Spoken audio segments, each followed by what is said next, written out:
Did your family walk on eggshells or explode without warning? They had the money to save him. They didn't. And my little boy died.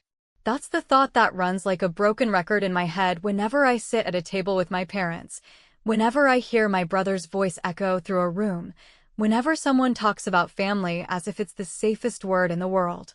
I used to think that way too, that blood meant safety, loyalty, and net under you when the fall came too hard. But what I learned, what I lived through, is that blood is just another weapon when the wrong people hold it. My parents chose a side, and it was never mine. It was never my little boy's. Ethan, my older brother, was born into that role of golden child before he even knew how to walk. By the time I came along, there was already a script written for us. He was the achiever, the one with promise, the shining star, while I was the one who was expected to stay quiet, to not expect too much, to clap from the corner when he won. It might sound exaggerated, but the truth is, families like mine operate like small kingdoms, and my parents were the kind of rulers who invested in their heir and treated the rest of us like subjects. Even when Ethan began showing cracks in that polished surface, they refused to acknowledge it. They simply filled the cracks with money, like plaster over a rotting wall. The first time I realized how far they were willing to go was when Ethan got caught with drugs during his college years. I was 17, working nights at a diner to help pay for my own books, and I remember walking past their study one evening. The door was closed, but I heard voices, my mother whispering in panic, my father's voice low and steady as he said, "We'll fix it. We'll call Frank. Money talks." By the next morning, it was as if nothing had happened. Ethan showed up at breakfast with that smug smile of his, while my parents congratulated themselves on handling a misunderstanding. I sat there, stunned, wondering what would happen if it had been me. I already knew the answer. They would have let me drown. Over the years, Ethan's mistakes multiplied, and so did their cover-ups. A totaled car, a girl threatening to go to the press about an affair, debts from late-night poker games, it was endless. Each time, my parents wrote checks like prayers, as though salvation could be bought in installments. They called it protecting the family. I called it willful blindness. And every time I asked for something, help with tuition, support with rent when I was a single mom, they told me I needed to stand on my own 2 feet, that I had to learn responsibility, that nothing in life was free. Except, apparently, Ethan's mistakes. When my son Josh was born, I thought maybe things would change. He was this fragile little miracle, and for a short while, I allowed myself to believe that even my parents' cold hearts might soften. For the first year, they played the role of doting grandparents well enough, showing up with toys, patting him on the head for pictures. But when he got sick, really sick, it became clear just how conditional their love had always been. The doctors said there was a treatment, experimental and expensive, and though the insurance would not cover it, there was a chance, a real chance, that it could give him a future. I sold my car, drained my savings, worked every overtime shift offered, but the numbers kept coming up short. I sat across from my parents at their polished oak table, my hands trembling as I laid out the papers, the hospital estimates, the treatment schedule. I told them I wasn't asking for luxury. I wasn't asking for myself. I was asking for my son, their grandson, to have a shot at living. My father folded his hands, my mother bit her lip, and then the words came, sharp and cold, "It's not guaranteed. We can't throw money at something that might not even work. We have to be practical." Practical. That was the word they used while Ethan's gambling debt from Vegas had been an emergency just weeks earlier. I remember staring at them, unable to breathe, the room spinning as I realized they had chosen. They chose Ethan's double life over my son's single chance at survival. I left that house with a stack of useless papers, my heart breaking in a way I didn't think was possible, and yet I still told myself I'd find a way. I kept telling Josh he was going to get better, that Mommy was working on it, even as his little body grew weaker. That night, alone in my tiny apartment, I stared at the ceiling and whispered into the dark, they could save him, but they won't.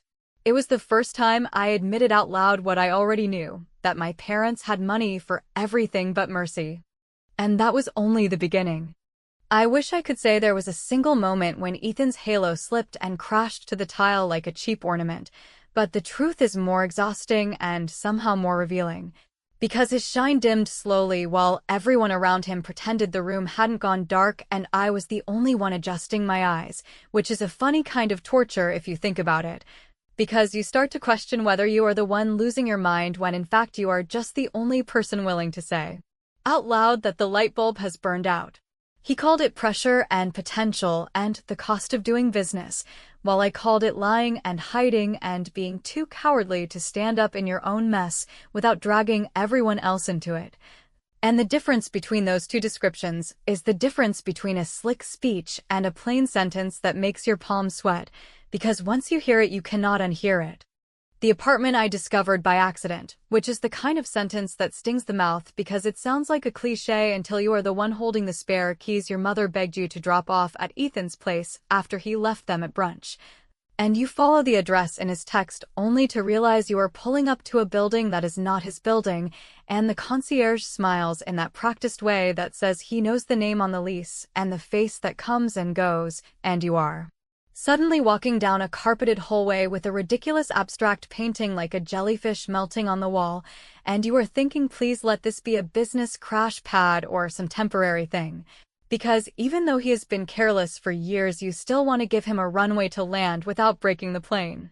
Inside there is a toothbrush that is not his, a sweater that is definitely not his, a framed photo turned face down on the entry table, and a scent that says someone has been here long enough to forget to worry about being caught, which is either confidence or stupidity, and with Ethan those two have always been twins. When I brought the truth to my parents, I tried to present it like a reasonable person presenting facts to other reasonable people, which in hindsight is the kind of optimism that gets you a bruise. Since I had evidence and dates and the little slip of a boutique receipt that I admit I photographed like a petty detective, because sometimes you have to meet the universe where it is rather than where you wish it would politely stand. And I laid it all out on the kitchen island while my mother rearranged the papers into a neat stack as if tidiness could change the content, and my father pressed the bridge of his nose as though the problem was a headache rather than a human being making choices in broad daylight. They called it complicated. They called it private, they called it a phase, and then they said the thing that finally felt like a slap, which was that they had already handled certain liabilities and would continue to do so. Because family protects family, and because Ethan had a great deal on the table that could lift everyone if you played it right. I asked, without raising my voice and with the calm you learn in hospital corridors, whether family protection had an age limit or a clause excluding grandsons with failing lungs, and my father said we were not going to relitigate that chapter. And my mother said she was praying for peace and clarity, which is a gracious way to say nothing while sounding holy, and I understood in that moment that they could carry two truths in their hands like mismatched china and pretend the table was perfectly set, so long as no one bumped the edge. After that conversation, I stopped expecting rescue and started cataloging reality, which is the kind of shift that makes you behave in ways people later call cold when in fact you are just done being the only person sweating through the obvious. Small revenge, yes, because I promised myself each step would carry its own balance, so I visited the apartment again when I knew Ethan would be at a charity luncheon that mostly served to launder reputations through applause. And I left on the counter a single white envelope addressed to the woman whose sweater I had folded and placed carefully on the back of a chair. And inside the envelope was a photocopy of the boutique receipt and a glossy print of Ethan with his very public fiancée at a gala, which I admit was a little theatrical, but theater has always been the family religion, and I was ready to speak it fluently, and I wrote one gentle sentence that said I thought she should have all the information before she invested any more of her time. Because a woman's time is not a tip jar, and I was done watching strangers pay into the lie. I did not sign it. I did not add threats. I did not slash anything or scream. I simply knocked the first domino in a long line that had been arranged for years by hands that weren't mine, and I walked out feeling the odd steadiness that arrives when you remember the road still belongs to your feet. A week later, the apartment door was newly fitted with a different lock, and the concierge had a new script that sounded both embarrassed and trained, which told me the envelope had landed where it needed to land. And at Sunday dinner my mother kept glancing at her phone while my father talked a little too loudly about market optimism, and Ethan laughed in that way that says he needs the room to echo with him, because otherwise the silence tells the truth. And I sat there stirring my coffee with the spoon resting on the saucer like a metronome while I thought about how a house can hold 1,000 conversations and still miss the only one that matters. I did not say a word, because sometimes the most generous revenge is patience, and sometimes you let people walk right up to their own cliff without warning, especially when you already stood at yours and the wind took what you loved. When dessert arrived, Ethan's fiancée texted him, and his face did that thing where a man tries to smile while he is swallowing fire, and my parents locked eyes with each other as if looking for a manual that had never once included me.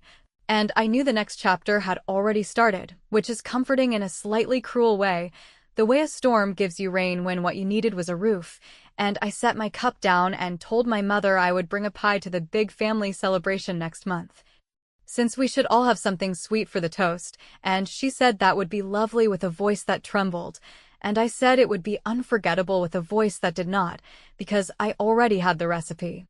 If there is a mercy in hospitals, it is the way the corridors dull every sound to a low hum, so that even the machines with their steady blinking look like they are whispering rather than reporting. And in that hush, I learned to turn commas into oxygen, because every decision, every signature, every polite nod to a specialist served as another breath for Josh, who kept asking whether he could go home to his dinosaur pajamas while I explained that we were on an adventure that needed a few more stickers and a little more patience, which might sound like denial dressed as optimism, and maybe it was, because when you are counting the pills you can afford and the hours you have to work to afford them, you become an accountant of hope, which is the only math I have never hated.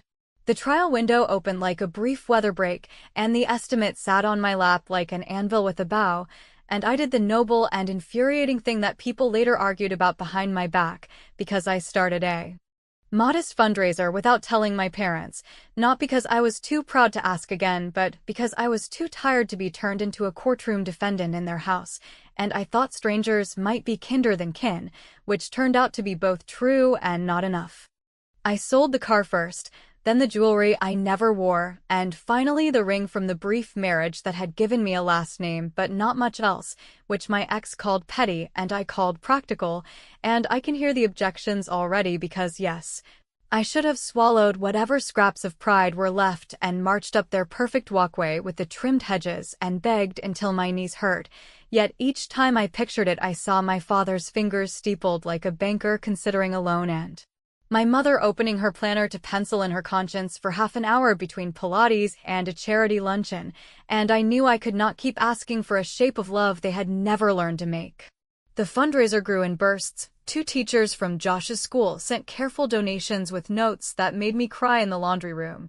A man I did not know but who had lost a daughter wrote that he hoped the world would surprise me. A woman from my diner days sent what she could and apologized for the smallness, which is an apology nobody who has ever truly given should make, yet the total always sat a rung beneath the ladder I needed.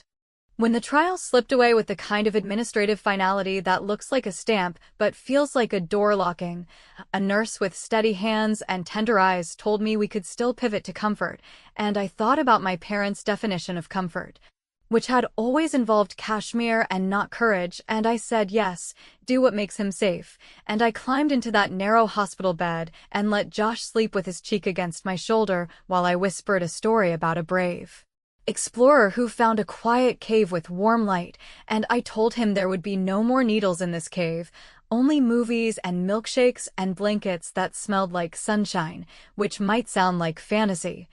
Yet sometimes fantasy is the only language small bodies understand when the adult one breaks all its verbs.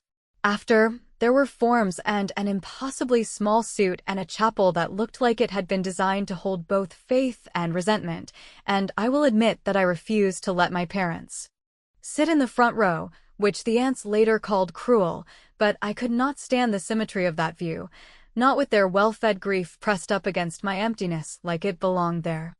They sent flowers, of course, and a check to the funeral home that looked generous until you held it next to the number I had shown them at the oak table, and the card was signed for anything you need. which sounded close enough to a joke that I nearly laughed in the doorway, except laughter was a resource I did not have yet, so I tucked the card into a drawer with the medical statements and the fundraiser receipts. A strange scrapbook of a life that had been both precious and expensive. The following week, a whisper orbiting our family arrived neatly dressed as news. Ethan's complication, with a woman whose name I had learned from a monogrammed sweater, had been cleared with a private settlement. And my mother used the word heartbreak to describe the mess, while my father used the word resolved, and I counted the syllables and found none that lined up with the cost of a child's breath. And I understood with a clarity that felt like ice on the back of the neck that they would always choose what could be hidden over what could be healed. I promised myself revenge that would not need to raise its voice, and I started by making a donation to the children's wing under my parents' names, which I know sounds perverse until you see the plaque. Because the bronze plate says Robert and Linda in a font that causes my mother to preen and my father to nod at his reflection, while the line beneath it reads in memory of Joshua, loved grandson. And that line does not blink or check the market or pretend to forget, and my parents found out. When their friends congratulated them at brunch and asked about the grandson they never mention, and my mother called me with a voice that trembled in the way mirrors tremble before they crack, and I told her the truth, which is that legacy can be a leash and a lesson at the same time. The invitation arrived soon after, cream paper and a gold border announcing a family celebration for Ethan's promotion, because apparently nothing says resilience like another title on a card, and I RSVP'd with a yes, because I had one more generous thing to give, which is the kind of generosity that tastes like a blade if you are the one being served, and I started gathering the pieces I would need for a toast that would be both a reckoning and a gift. A toast that would start with sweetness and end with silence, the kind of silence that finally tells the truth. The celebration was set up in the kind of rented hall that tries to look timeless with its heavy curtains and chandelier light, but anyone who has ever worked a shift in catering knows those rooms are designed more for spectacle than sincerity, which made it a perfect choice for my parents, who had built their lives on the illusion of family perfection and were ready once again to parade Ethan as their crowning jewel. The tables were dressed in crisp white linens, polished silverware lined like soldiers, and a row of wine bottles already open, breathing in anticipation of the toasts that would shower my brother with praise. I walked in wearing the one black dress that still fit me, not glamorous, but sharp enough to remind me that I still had edges, and I carried the pie I had promised my mother weeks earlier, balanced in a simple dish. Because if there is one thing I have learned, it is that ordinary offerings often carry the sharpest blades when you decide to use them differently than expected. The room filled quickly with relatives whose names I half remembered, business partners whose smiles were wider than their sincerity, and neighbors who were drawn to the glow of what they thought was success. Ethan arrived last, of course, his arm around a woman who looked both polished and tired, her smile trained like a pageant winner's, and the applause that broke out when he entered was loud enough to echo against the mirrored walls, as though every person in the room was desperate to prove that they belonged in the reflection of his supposed greatness. I found a seat near the center, close enough to be seen, far enough not to be swallowed by the glow, and I sat still, my hands folded, as servers moved around me with trays of appetizers I barely tasted. As the evening stretched forward, my father tapped a glass and began his speech, his voice strong and rehearsed, weaving phrases about discipline, vision, resilience, and of course, family. He spoke as though the years of payoffs and cover-ups were simply investments in a future that now stood before them, as though the only child worth mentioning was the one in the spotlight. My mother dabbed her eyes with a folded napkin, murmuring about pride, while Ethan stood with the casual arrogance of a man convinced the world had always owed him applause. Guests raised glasses, the room filled with polite laughter, and I sat very still, my chest tight but my expression calm, because patience is its own kind of weapon, and mine was almost ready to be drawn. I could feel the weight of Josh's absence pressing against me, the phantom sense of his small hand in mine, the echo of his laugh that would never again ripple through gatherings like this one, and I realized that grief can be an anchor or it can be a lever, depending on how you decide to carry it. For years I had bent under the weight, but in that hall, surrounded by clinking glasses and false smiles, I knew I was ready to use it to lift the truth high enough that no one in the room could pretend not to see it.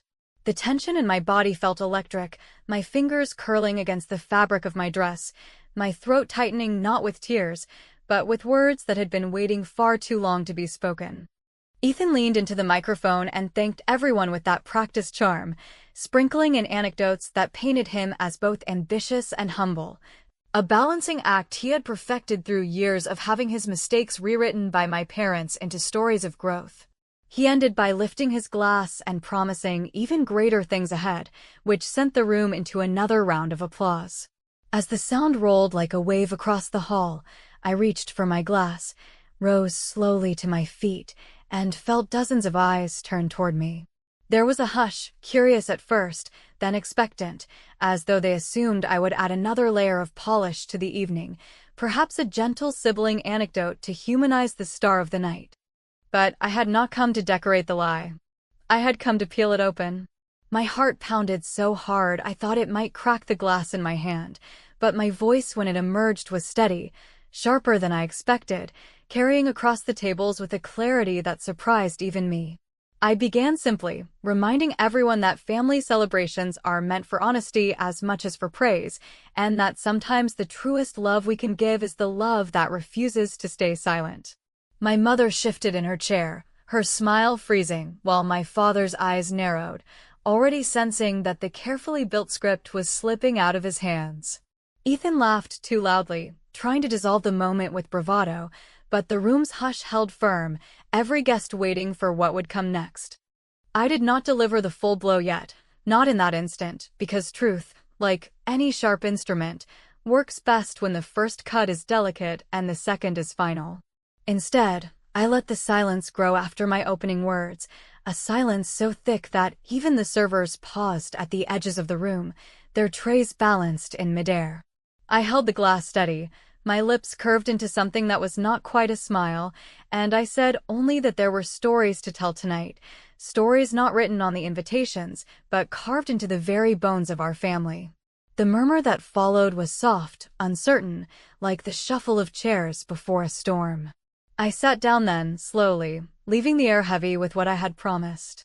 The night had turned, and though the applause tried to rise again, it faltered, because once you hear the truth straining at the door, no amount of music can drown out the sound of its fist against the wood. I rose again when the bandleader glanced at my father for the next cue, and my mother, already reaching for her pearls the way some people reach for seatbelts, realized too late that the evening had moved into a lane she could not merge out of.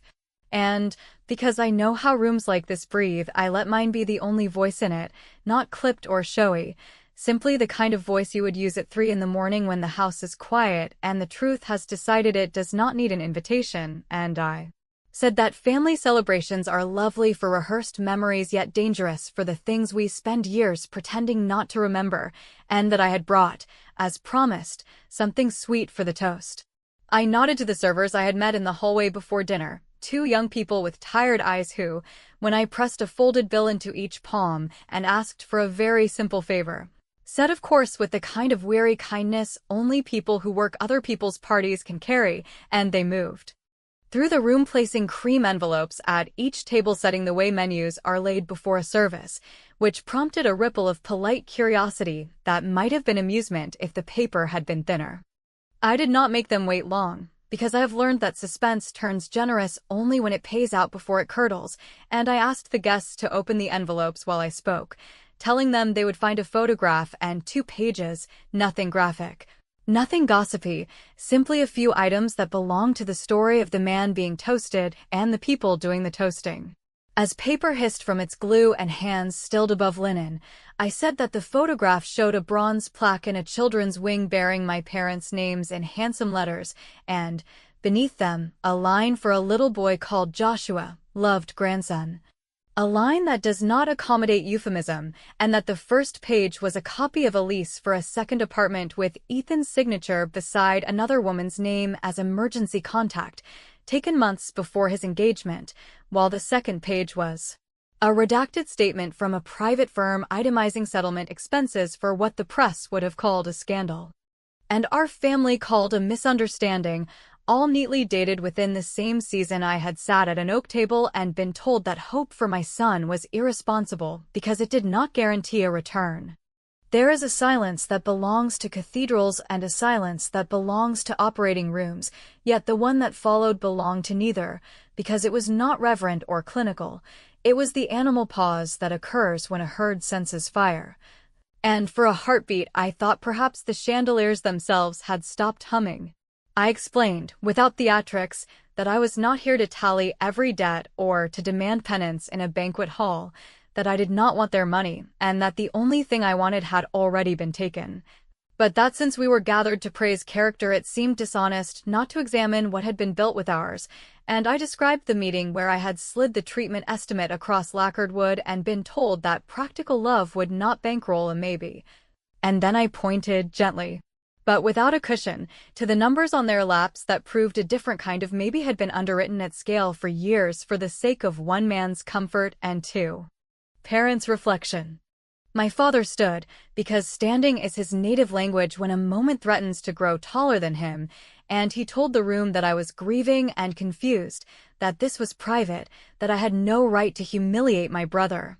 And my mother said my name like a prayer that had lost its faith halfway through, and Ethan laughed in that brittle way people laugh when the cliff edge crumbles under their dress shoes, then barked that I was vindictive, that I had always been jealous, that I was trying to ruin his life. At which point several aunts began arguing with each other about what counted as family business, and 3 guests who had been to law school at some point in their long lives started murmuring about conflict of interest and fiduciary duty, as if Latin could help.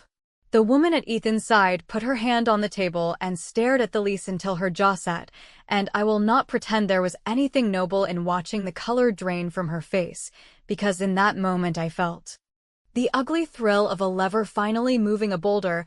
Yet if we are going to recount sins, we should count all of them, including the ones that feel like justice while they taste like rust. I let the noise climb and break like a storm against a seawall, and when it became less words than weather, I lifted my glass for the last time and told them, clearly and without a quiver, that I had not come to ruin a life, but to end a story that had been living on my son's breath, that I would not sit in rooms where the currency was amnesia, and that if anyone wanted to call what I had done cruel, they were free to do it in the empty space my chair would leave, because cruelty had already been given a head start the moment a checkbook outranked a child. I placed the glass beside the untouched pie, which suddenly looked like a prop from the wrong play, and I walked toward the exit while the first shouts sharpened into accusations, and the first accusations hardened into someone knocking a chair over, and I did not look back. Not because I am brave, but because I did not want my last view of that room to be their faces arranged like a tableau of grief they had not earned. In the parking lot, the night air felt cleaner than it had any right to be, and I sat in the driver's seat with my hands on the wheel and considered, with the tired honesty you earn the hard way, whether I had turned my child into a verdict, whether I had made my private ache into a public gallows and called it truth. And I did not reach a tidy conclusion, because tidy conclusions are the favorite dessert of people who never tell the kitchen how the meat is procured. I know only that a name that had been whispered was spoken aloud in a room that spent years pretending it did not belong there, that a plaque in a hospital will now require an explanation at every brunch my parents host, that a woman who thought she was building a future has new information with which to choose, and that the people who wrote the family script will need to decide whether to continue the performance or to step off stage without their costumes. Perhaps tomorrow there will be calls, or a lawyer will suggest containment, or a priest will propose forgiveness, as if it were a household cleaner. But tonight there is only the road and the particular quiet that follows a fire after it has eaten what it came for, and in that quiet I say my son's name once, not as evidence and not as a weapon, simply as breath, and then I drive, not toward victory or ruin, just away from a story that finally learned how to end itself.